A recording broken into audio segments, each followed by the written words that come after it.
পুলের ধারে গাছের পাশে দাঁড়িয়ে একের পর এক পোজ দিচ্ছেন ইয়াশ দাশগুপ্ত, আর তা ফ্রেমবন্দি করে চলছেন ক্যামেরাম্যান। অন্যদিকে ক্যামেরার পেছনে অপেক্ষা করেই চলছেন নায়িকা নুসরাত জাহান। ইয়াশের এত ছবি তোলায় অধৈর্য হয়ে পড়েন তিনি।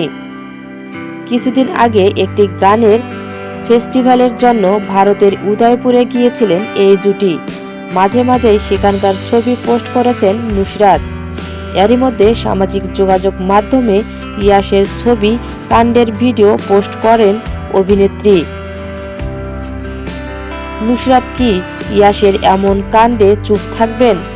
নায়িকাও ছেড়ে দেওয়ার পাত্রী নন, ছবির মাঝে গিয়ে সবটাই ভণ্ডুল করে দিলেন।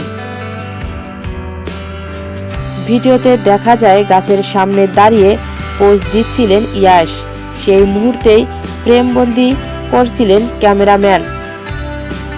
নুসরাত গিয়ে দাঁড়িয়ে পড়লেন ইয়াশের মুখের সামনে, ফলে নষ্ট হয়ে গেল ফ্রেম। তাতে অবশ্য রাগ করেনি ইয়াশ। এমনই এক মিষ্টি রিল নিজের ইনস্টাগ্রামে পোস্ট করেন নুসরাত। ওই ভিডিওর পুরোটাই যেন পরিকল্পনা মাফিক করা হয়েছে, সেটা ভালো করেই বুঝেছিলেন ভক্তরা। তবে দুজনের এই খুনসুটি দেখে খুশি সবাই।